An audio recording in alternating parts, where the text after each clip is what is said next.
Hello everyone, welcome to Motovlog on my channel. My name is Marshall3498. Today's motorcycle video, motovlog, I'd like to talk about motorcycles, and I'm going to talk about some bikes here that are,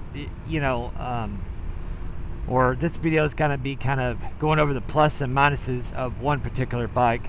I'm not riding that bike. I'm riding a 2024 Honda 300 LS, or a 300L that's a different color because it's a short version.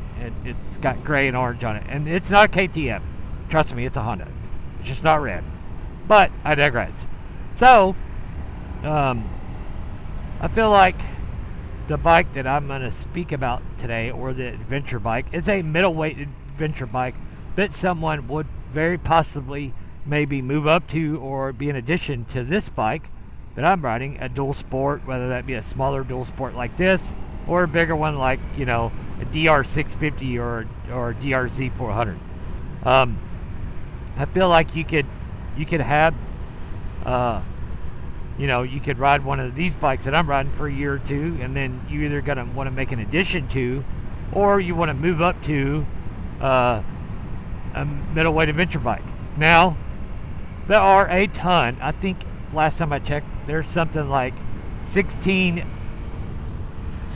choices for a middleweight adventure bike these days. Something like that. I can't even begin to name them all off the top of my head, but, whether you go by weight or by engine size, there are some that are the lower 400 pounds, like 425, and there are some that are like, I guess you could call like even like an Africa Twin one. Because it's kind of still a middleweight, but on the heavier side. There's so many choices out there these days, guys. It's kind of ridiculous. But that is kind of the point. Like, there's so many out there. And today I'm going to talk about one of, in my opinion, my choices of that would be.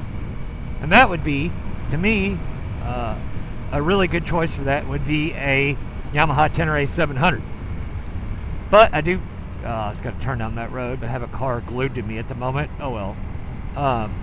But, because I'm on a road that the speed limit's 40, and I'm doing like 47. Just minding my own business, out for a ride. And they want to be a jerk and like glued to me. Good, now they're turning. Sorry. But that does get annoying a lot of times. You would think on a road like this that wouldn't happen, but it happens more than you think. But whoa. And he waves to be like, sorry, we didn't mean to almost kill you. Anyways, but, the Yamaha Tenere 700. It's Japanese reliability. Anybody knows any of the big four brands, Yamaha, they're one of them. They make a great bike. I've had two of them, and jet skis growing up, and a couple ATVs. I've never had a problem at any of them, like ever, that I can think of, except maybe like a recall, but that does happen, like my Yamaha FJR, but whatever.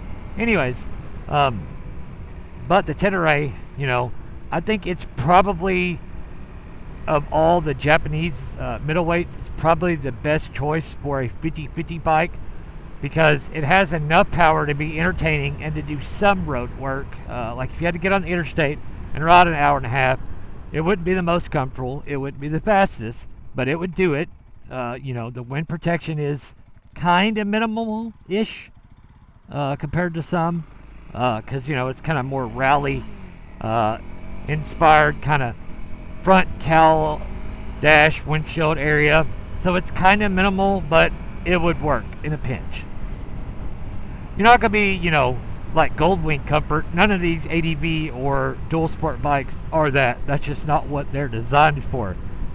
If you want a bike like that, buy a Goldwing or a big Harley, like, Street Glide or something. If you want great wind protection and like touring comfort, because I hate to say it, none of these bikes are made for that. And except for like maybe a BMW GS, the big 1200 or 1250 or the new 1300. Any of those would, but that's not really what we're talking about. So, The Tenere, in my opinion, is the best kind of 50-50. It's a little bit more off-road based than some of the Japanese choices out there. But you know, it is a tall motorcycle for those of us who are like 6 foot to 5'7". If you're 6 foot, it's probably not that bad. But if you're like 5'10" to 5'7" or even 5'6", I'm 5'10" with a 32-inch inseam, and I have ridden one at a Yamaha demo day, but Yamaha in the last couple years has said a big no-no to any recording devices of any kind, which is completely stupid in Yamaha's part, because you got small channels like me, or even you got bigger channels that go to these riding events with all these test trucks, and they're going to do 3 or 4 first ride videos, because those videos, they get a pretty decent amount of views. And Yamaha, that literally one time I put my helmet on and they seen the GoPro in the front, they're like, you're going to take it off or you're out of the ride. I'm like, what? Anyways, but I've ridden one at a demo day back, you know, when they first come out, like in 2021. I did ride one that Yamaha, they had like 4 of them there because they were brand new in the hot ticket. They had 2 that are standard height, standard seat, and they had 2 that had a factory lowering link, and they had the front forks dropped, and they had a low seat on it. And even the one with the low seat, and you know, that probably had between the seat and the suspension, I'd probably say the seat height is probably roughly 1.5 inches lower, something like that. And even then, I was still like barely, I was like kind of on the balls of my feet, not quite tiptoes. So it is a tall motorcycle. And you know, at times, you know, after time you may get used to the fact it's tall, but then maybe that one time you got to put your foot down and you know, like riding off-road or something, or you got to have to put a foot down to kind of catch yourself, and you may just completely just fall over it because, you know, you stuck your foot in something that was like a rut, and the rut was like 3 inches beneath your feet, and you just got to touch and there's nothing there, and it, you know, and you're just gonna fall. That may happen, that may not happen. You may learn to deal with it and like slide a butt cheek off like a lot of people do and just put one foot down. You may learn to do it, like I said, or you may not. That's kind of just your personal choice and preference. You know, you can do all that stuff to bike and lower it and maybe get used to the weight of it and being a little less top heavy or a little more top heavy with it a little bit higher. Or you may just buy a middleweight adventure bike with a little bit lower seat height than a Tenere. Like, I think it's like 34.7 inches. It's almost 35. It's pretty tall. But, you know, there are ways of dealing with a lot of stuff. You know, you can modify it a little bit. Like I said, you can lower it, lower the link. You can maybe even take it to the suspension shop so the spring rates and stuff aren't all messed up, or, you know, where it's blowing through a lot of the bottom strut because it's lower and you're losing that. You may be able to take it to the suspension shop and be like, just put a shorter spring in it. That would probably work, I think. Don't know off the top of my head. I'm trying to think and ride and talk and narrate all at the same time. But it is possible to change things on any day. You know, it might take a little bit of money, a little bit of effort, but lots of things can be altered. Whether altered the good way or the bad way, who knows? But I feel like those bikes are that, you know, perfect middle ground of everything, from power to weight to all that. And it would really make a good overall bike, especially if you like kind of already had like more of a street bike, and that was kind of more like your BDR bike or like your second bike, like a lot of people have. Then you can kind of learn to deal with it being really good off-road, because that's where you take it a lot of the times, and be still decent enough on the street. That's kind of how my KTM 890 was. Like, it was pretty good for being that big and heavy of a bike, as me being a newer off-road rider.